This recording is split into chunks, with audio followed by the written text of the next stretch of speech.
कृष्णाय वासुदेवाय हरे परमात्मने प्रणतः क्लेशनाशाय गोविंदाय नमो नमः।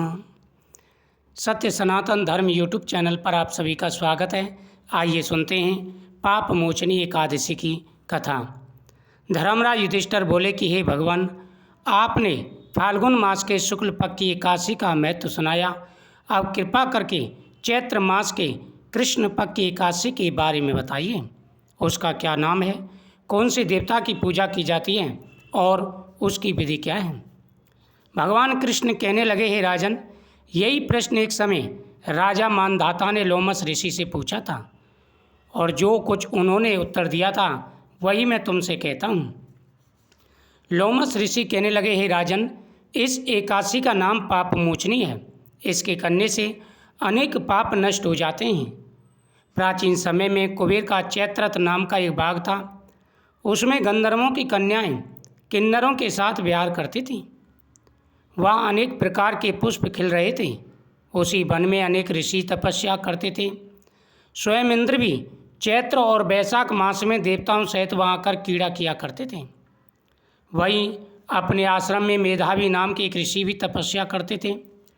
वे शिव के परम भक्त थे।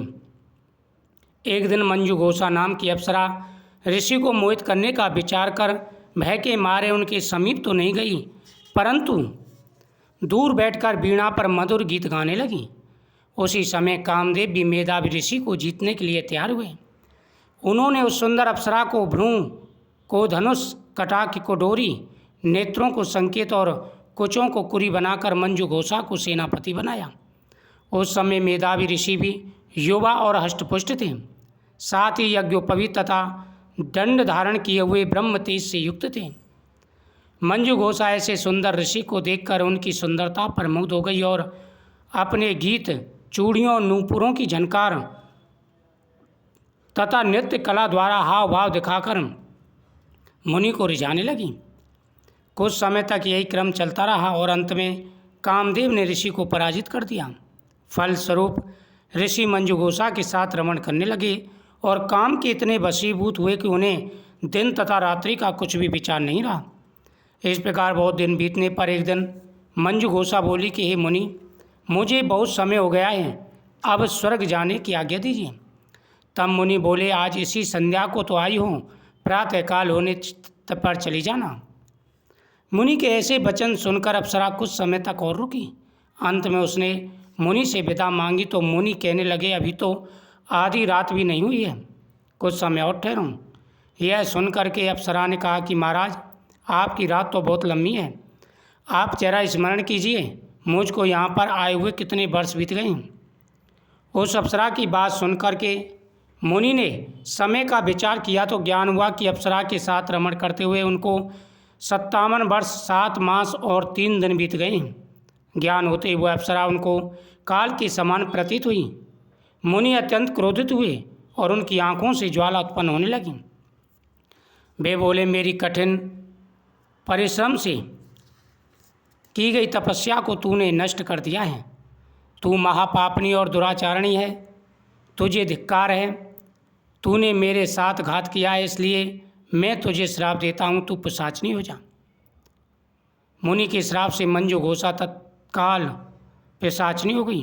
फिर वह भयभीत होकर मुनि से प्रार्थना करने लगी, महाराज, इस श्राप का किसी प्रकार निवारण कीजिए। अप्सरा के दीन वचन सुनकर मुनि बोले, अरे दुष्ट, यद्यपि तूने मेरा बहुत अनिष्ट किया है, परंतु फिर भी मैं तुझे श्राप से मुक्ति का उपाय बताता हूँ। चैत्र मास के कृष्ण पक्ष की एकादशी का नाम पाप मोचनी है और वह सब प्रकार के पापों का नाश करने वाली है। उसका व्रत करने से पिशाच योनि से तेरी मुक्ति होगी। ऐसा कहकर मेधावी ऋषि अपने पिता चमन ऋषि के आश्रम में चले गए। मेधावी को देखकर चमन ऋषि कहने लगे, अरे पुत्र, तूने ऐसा क्या अनर्थ किया जिससे तेरा सारा पुण्य क्षीण हो गया। तब मेधावी बोले कि पिताजी, मैंने अप्सरा के साथ रमण करके घोर पाप किया है, अब आप इस पाप से छूटने का उपाय बताइए। तब चमन ऋषि बोले कि हे पुत्र, चैत्र मास के कृष्ण पक्ष की पाप मोचनी एकादशी का व्रत करने से सब पाप नष्ट हो जाते हैं, इसलिए तुम इसका व्रत करो।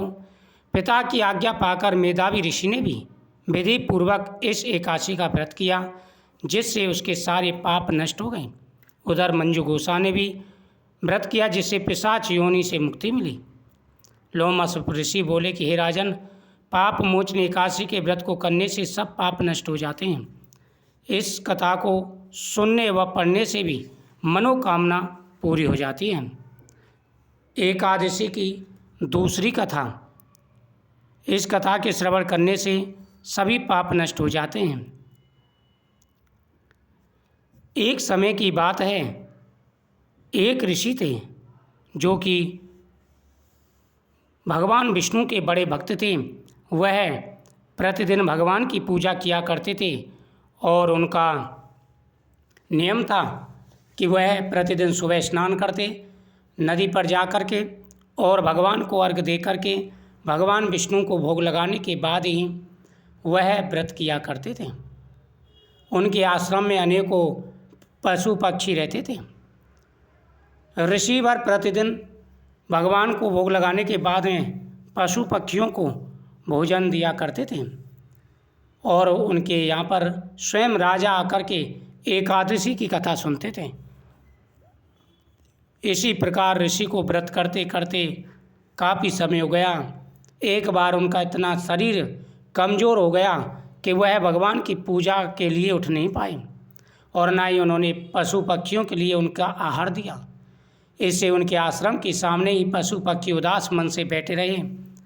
उसने पाप मोचनी एकादशी का व्रत किया और गोविंद से प्रार्थना की कि प्रभु, अब मेरा समय पूरा हो चुका है, कृपया करके अब कृपया करें और मुझ पर अब कष्ट सहन नहीं होता। तो स्वयं भगवान कृष्ण वहाँ पर एक ऋषि का रूप धारण करके आए, ब्राह्मण का रूप धारण करके आए और उन्होंने भगवान का पूजन किया और भगवान का पूजन करके जल ऋषि को पिलाया। उस जल के पीते ही ऋषि का शरीर स्वस्थ हो गया और साथ ही भगवान ने उसको दर्शन भी दिए। उसके सारे पापों का नाश हो गया था।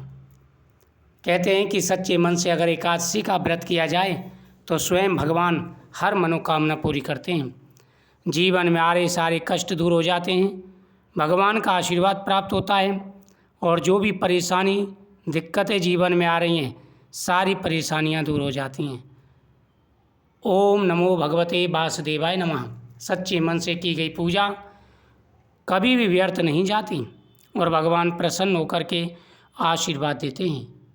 वीडियो को शेयर करें, चैनल को सब्सक्राइब करें, कमेंट में ओम नमो भगवते वासुदेवाय नमः जरूर लिखें।